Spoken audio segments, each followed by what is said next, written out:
Early summer 1924. Thomas wasn't expecting a letter from Milo that morning, considering how he had left things the last time. With caution, he opened it up, as sunlight reflected off her untidy writing as they ate breakfast in the servants' hall. A smudge of heaven knew what on the corner. Thomas relaxed. Letters were rather less forthcoming from her than they were from him, and it was clear that she was in her laboratory, coating glass plates with whatever the substance was, and had thought to write to him. Thomas noticed Phyllis Baxter looking across to him, but he kept his eyes firmly on her words.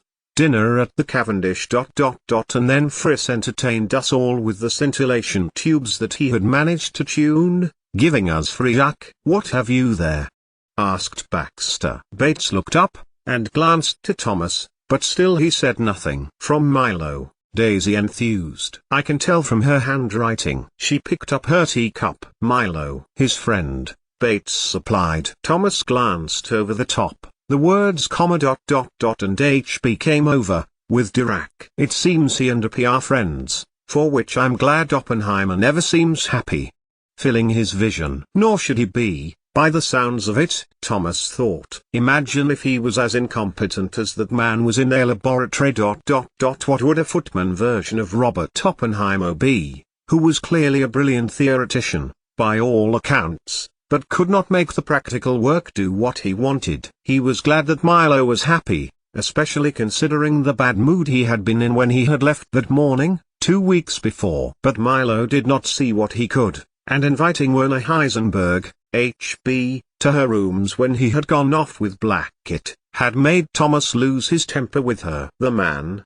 whom Milo clearly trusted, was either ignorant of her lack of awareness of his intentions, or was playing on them. Thomas had seen it with many men who he had come across, at Downton, at other big houses, at illicit clubs. All very much into women, all very much thriving on the game of getting them. "Milo's his wife," Daisy continued, drinking her tea. "Wife?" Baxter shot Thomas a look. This dragged Thomas out of his thoughts and he glared at Baxter, then shot a look to the undercook. "Daisy, this is not your concern," he snapped. "She writes to me, too, and Lady Rose?" Daisy protested. "I thought everyone knew you two were married." "Not everyone, and it's not like that," Thomas told her, regretting revealing too much in his irkidness. "Not like what?"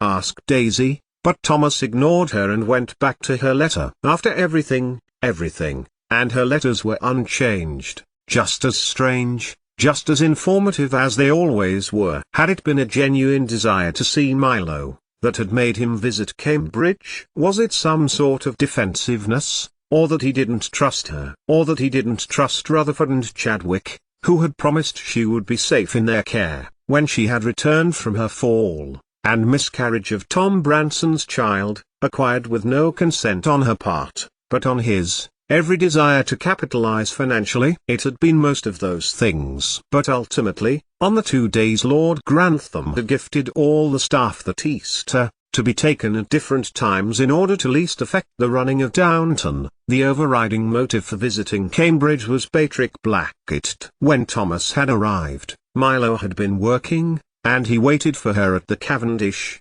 watching, observing, as was his custom at Downton, in order to get hold of the finest of details of the working aspects of the place. She had been delighted to see him as usual, and had offered her rooms for him to stay in. But the truth was Thomas was in Cambridge to leave that night and spend the night with the man with whom he was infatuated. "Good to see you, old fellow." Rutherford greeted Thomas when he arrived, his voice loud and booming and good-natured. "My boys know what I say when their wife wants them to do something," Rutherford told Thomas, when he asked. "Ashby should know too. She spends many evenings out," he added. Rutherford had agreed, only after Chadwick had been asked, and they had walked by the river again as Thomas told her about Downton, about the estate farming pigs, and Lady Mary going on a sketching holiday. The phrase about evenings out working in the back of his mind. "If you think it was a sketching holiday," Thomas added,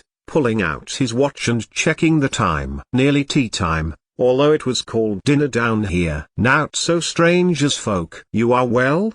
he added, as they walked, and she had told him she was, and that she was pleased to see him, and that she and Chadwick were inching further and further towards an answer to the particles that were expelled from polonium. Milo liked Lipton's, although Thomas would have liked to go somewhere different for a change, and said so. There is a restaurant at the university, Milo told him, and they agreed to go there, and were served in a huge hall with vaulted ceilings, painted white with large stained glass windows. It surprises me that you do not eat here every day, Thomas told her, not usually into history, but impressed by the hall. Sometimes I do. Mrs. Smith's sister caters for us at the Cavendish. It's rather a walk otherwise. And then she looked up, as a shadow fell over them. Thomas looked up too. Two men were approaching, one looking expectantly towards them. One raised his hat to her. The other, slight and slim, with a large, pointy nose, simply stared. Thomas, Milo told him, this is Mr. Dirac.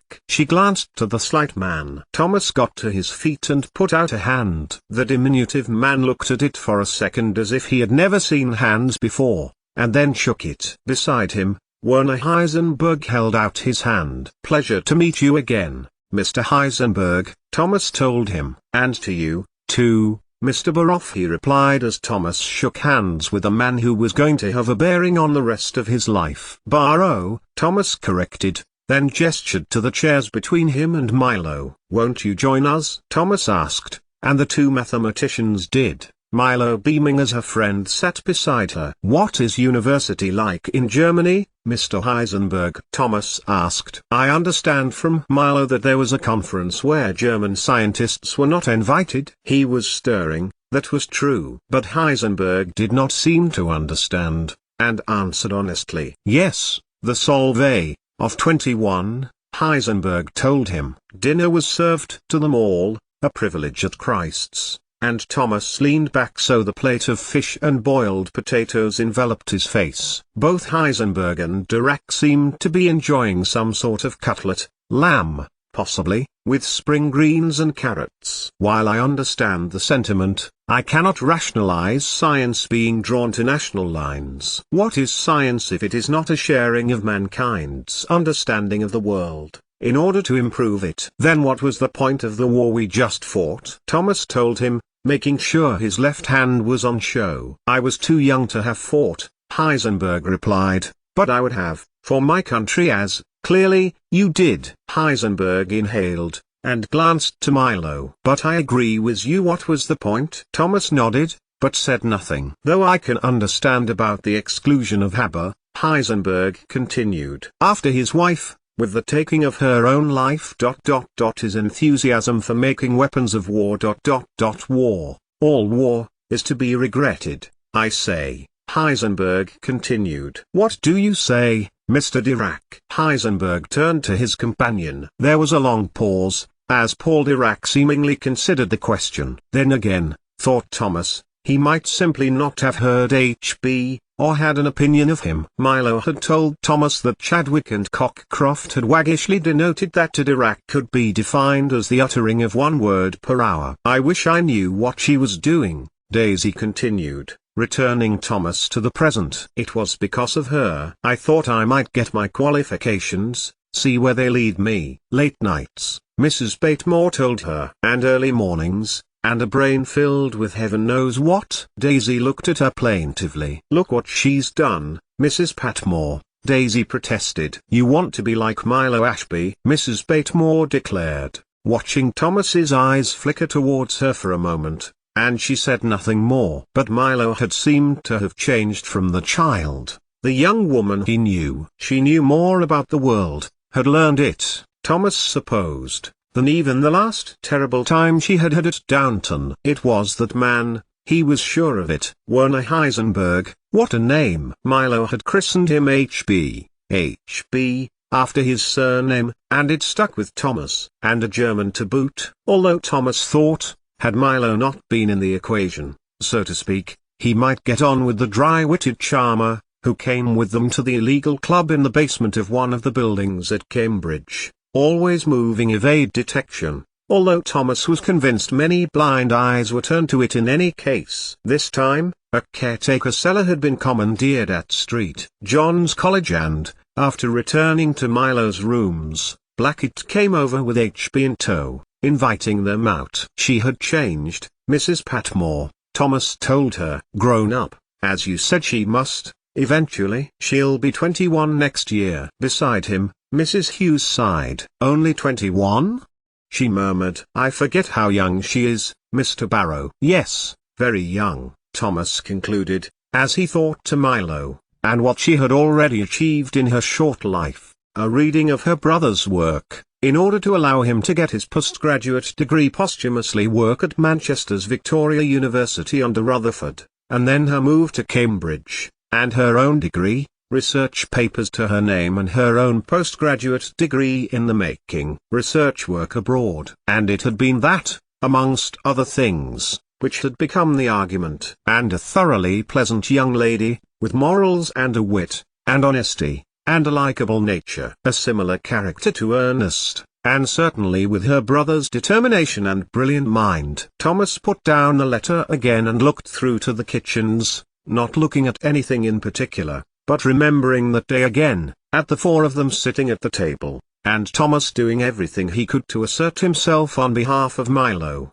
on behalf of himself, as, technically, her husband. But it was the solemn Dirac who had spoken then. Ashby told me and she were married, he began. Boer told us more. Heisenberg turned his head to his companion. You were rude to him, he pointed out, dryly. I merely pointed out that unless one knows how a person would finish a sentence, a person should one begin one. As I say, Heisenberg replied, and he turned to Barrow and Milo, grinning. He did say it to the superb Mr. Boer, no less.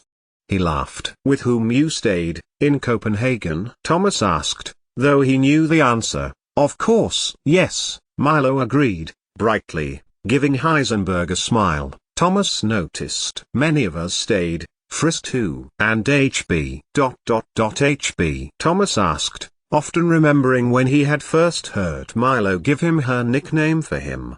Dear Ashby, Heisenberg smiled. Will you be coming to a club this evening? Heisenberg asked. Milo shook her head and Thomas's ears pricked up. Beside them, Dirac was eating his dinner in silence. Club? It's a club Blackett knows, Heisenberg replied. Ashby says you know it too, Baroff, he told Thomas Barrow. Thomas corrected. Perhaps it was a deficiency in physicists.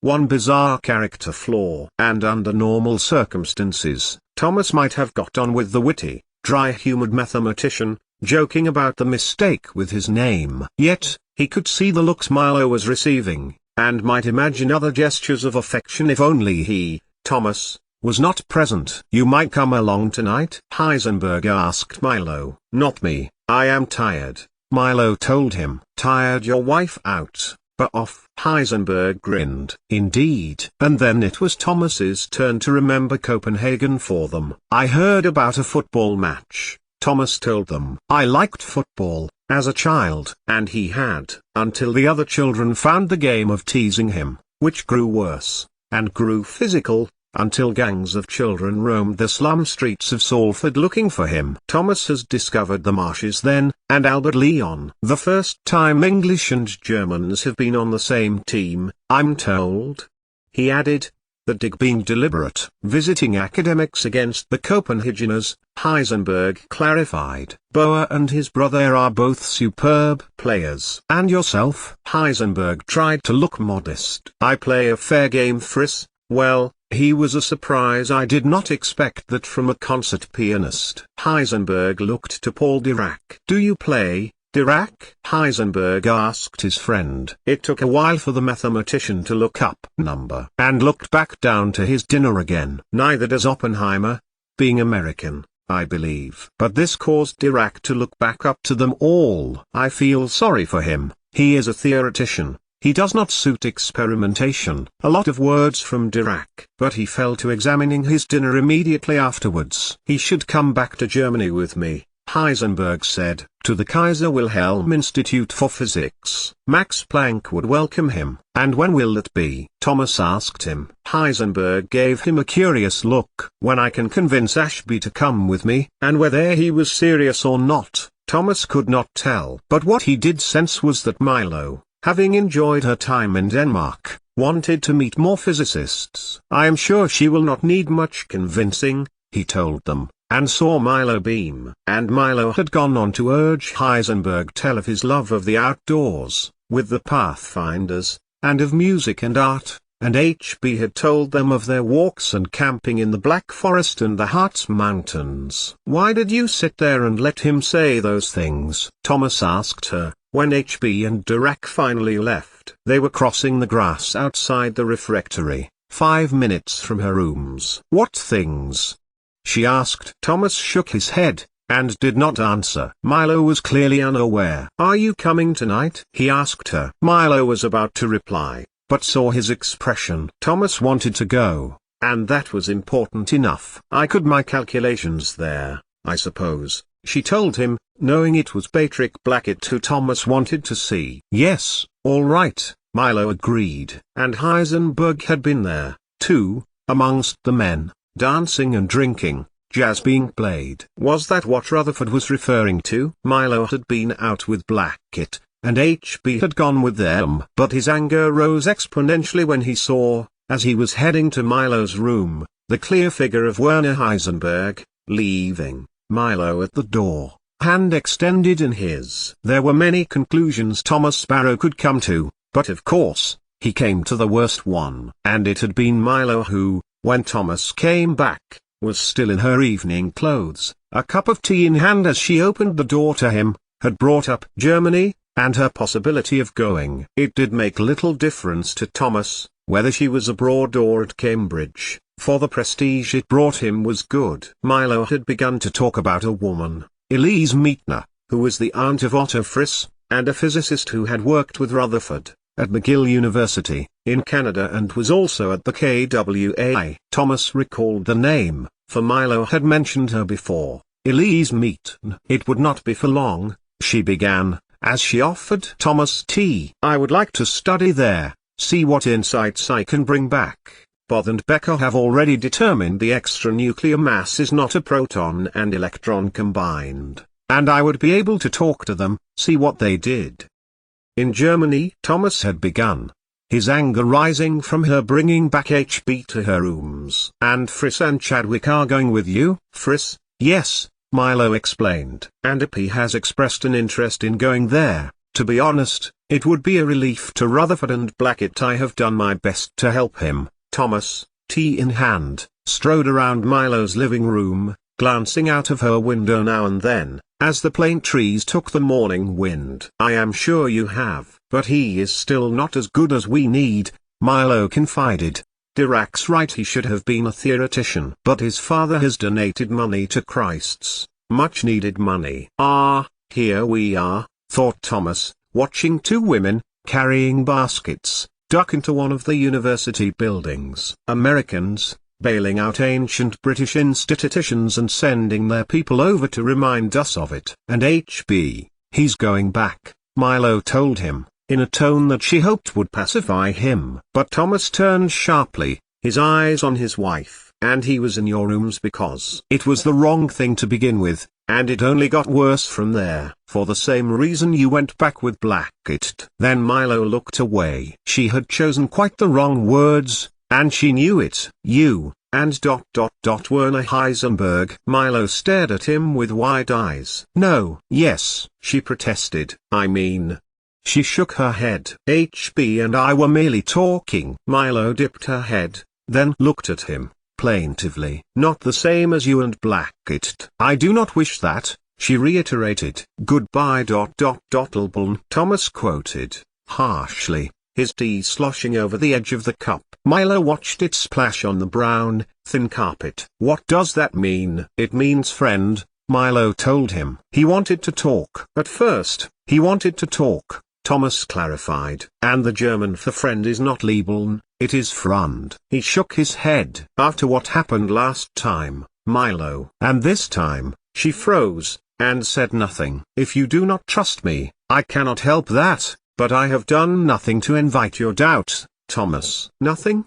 How many of your calculations did you manage?" "I saw how you were dancing with him last night." Correction: Thomas has seen how Heisenberg was dancing with her, and he did not like it. So Milo protested. Even Lady Rose snuck out with Hannah and Jimmy to go dancing. Thomas gave her his best doubtful look. Really? Really? Ask them. Really? Thomas's mind thought ... that was worth knowing, but she had mentioned Jimmy, and his heart was still sore. He's gone now, Milo told him, her face falling. He's said good morning, but it was good night he had on his mind. And now, Thomas realized, Milo was challenging him, standing up to him, and he found that he didn't like it. I am going to Germany, Thomas, Milo told him, her will strong, alloyed with reason and logic. You are not yet 21, he told her, severely. No, I am not. And Milo dipped her head, walking over to him and taking a hand in hers. Please, may you trust me enough to go to Germany to further my research work, Thomas? And that was what pained his heart most, the politeness of her request. I will write to give you my answer, he had replied, hating himself for it. And he had given her a cursory goodbye and left without even a backwards glance. 88,888,888 John Bates found Thomas in the yard at the back of the kitchen smoking on a cigarette and leaning by a wall. May I join you? He asked him. Thomas turned, and gave a brief nod, pulling out a cigarette carton and offering Bates one. But his lordship's valet raised a hand of rebuttal and shook his head. Any progress with the valet? Thomas asked, his voice low. He's still dead, Bates replied, folding his arms. You? Thomas gestured, the cigarette in his hand. A grey curl of smoke coiled between them. Bates shook his head. They stood together for some time, as the stars twinkled about them. Thomas remembered finding Milo at the top of the generator building looking out at them. No childish gaze, she knew the names of dozens of constellations. Milo liked lights, especially lights which glimmered and glittered and changed. Milo has a friend, a very persistent friend, at Cambridge, Thomas told Bates, at length. And she's not happy? Bates ventured. A cat hopped down over the wall just beyond them. She sees no harm, Thomas admitted. He is a man who sees her lack of awareness of his interest in her as a challenge. I saw him leave her rooms. Really? While Thomas may have taken this as a provocation in the past,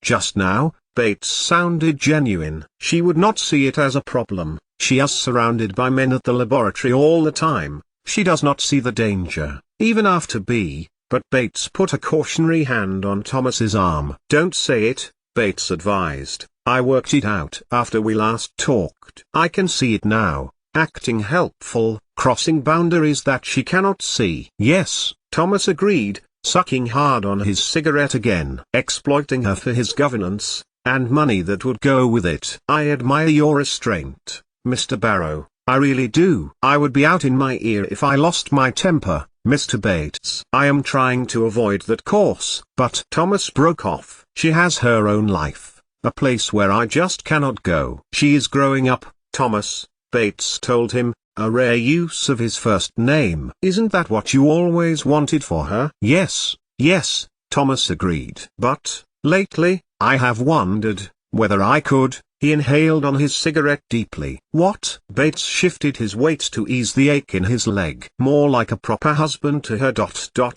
Not that, he added, when he saw Bates's face, but, more visible. I did marry her to protect her, and what good is that if she's 2 hours away? But there's more to this, Bates prompted. There's more, Thomas agreed. So your letter? Milo has asked me to stay away. And this time, the pain really did get to him. Thomas inhaled, and then his shoulders racked several times. This subsided when Bates put a friendly hand on his shoulder. I am sorry, what will you do? Stay away, Thomas told him. The trick with Milo is time. Give her time. Chin up, it could be worse, Bates told him, trying to add some humor. You could be a Russian refugee, no home, nothing of your own, in a soup kitchen in York. Considering what I said to HB, I might, Thomas told Bates, and bowed his head, looking at the floor. Then he took several steps, before turning on his heel, gesticulating to Bates. Worse, the very worst was that my anger wasn't at him.